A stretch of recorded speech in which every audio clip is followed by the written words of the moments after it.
I'm Ted Berg for SNY.TV, and this episode of Know Your Enemy, presented by Pepsi Max, looks at the Orioles as the Mets host Baltimore for a three-game set at Citi Field. Calling into the studio is Stacey Long from the O's blog CamdenChat.com. Stacey, how are you? I'm good, thanks. How are you?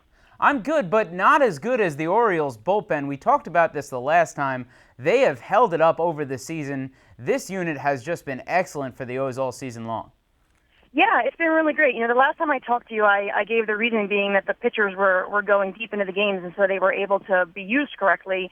And the starting pitchers have really faltered a little bit since then, but the bullpen has stayed really strong. So it just seems like Dan Duquette put together this kind of ragtag group of free agents and minor league guys to surround Jim Johnson, the closer, and it's just really working out. Yeah, you said it, ragtag, and it's not a lot of household names here. A bunch of guys familiar to Mets fans, perhaps in something of a negative light, especially Luis Ayala, the would-be closer in the rough 2008 season for them. How are they doing it? Is it anything special, or is it just a run of good luck, or just a bunch of guys pitching really well?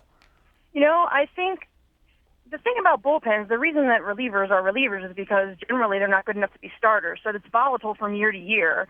And I think that they just got the right combination so far this year. They've also haven't been shy in, bringing guys up, sending guys down. There's a nice cushion in AAA. Miguel Gonzalez, I think, is down in AAA now, but he came up for a while and was good. So it's just, I don't really have an answer other than I know that Jim Johnson, the closer, is very good. The rest of the guys have just seemed to put it together. I don't have much of an explanation. Yeah, I guess if there were a better explanation, the Mets might have a better bullpen. The flip side of things for the Orioles is their team-wide ability to get on base. They've got great power. They hit a lot of home runs, but you have to think they'd get a lot more runs scored if they had a few more guys on base for those homers. Yeah, before Nick Markakis from the DL, he had a decent on-base percentage, and Adam Jones has been really good. But other than that, it's been kind of iffy. And they've hit for a lot of power. I don't know where they are in the rankings for home runs now, but they've been near the top all season. And, there's been a lot of games where maybe the pitchers haven't allowed too many runs, but it's just they haven't had the opportunities with men on base. So, hopefully that will get better once Markakis comes back from the disabled list. Maybe if they get Nolan Reimold back in left field. And plus having Brian Roberts back and healthy is really big because he's always been an on-base machine. So maybe it's looking up. Let's talk about the pitchers in this series, and the Mets sort of luck out here. They get the back end of the Orioles rotation, starting with Jake Arrieta, a guy who has had a rough year so far. Good rate stats, but the returns have just been not so great. Yeah, people who point to the stats all the time say, keep sending him out there. He's not pitching as bad as he looks, but as someone who watches him pitch every time, it's kind of brutal. He gets hit all over the place, and he gets knocked out early. But at the same time, any given day, it seems like he is capable of going out there and pitching really well. He pitched really well against the Yankees last time out. He pitched really well against Pittsburgh, even though it's Pittsburgh, in his last start. So he has the talent.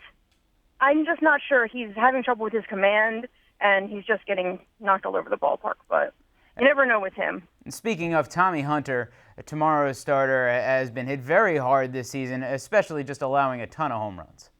Yeah, he gives up so many home runs.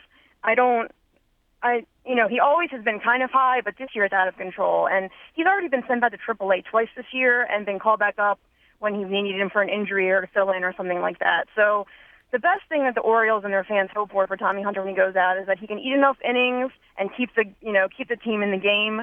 And really, 5 runs for Tommy Hunter is not unexpected. But if he spreads them out long enough over the game, sometimes the Orioles are able to stay in it. Finally, Wednesday starter Brian Matusz, a guy who has just allowed a ton of base runners this year and will probably wind up testing that bullpen this game. Yeah, Matusz has been another, up and down guy. I feel like all three of these guys, you can say that since the Mets are missing the two best pitchers in our rotation. But he had put together a string of quality starts. He looks good. People started to get excited, and then he started getting knocked around again.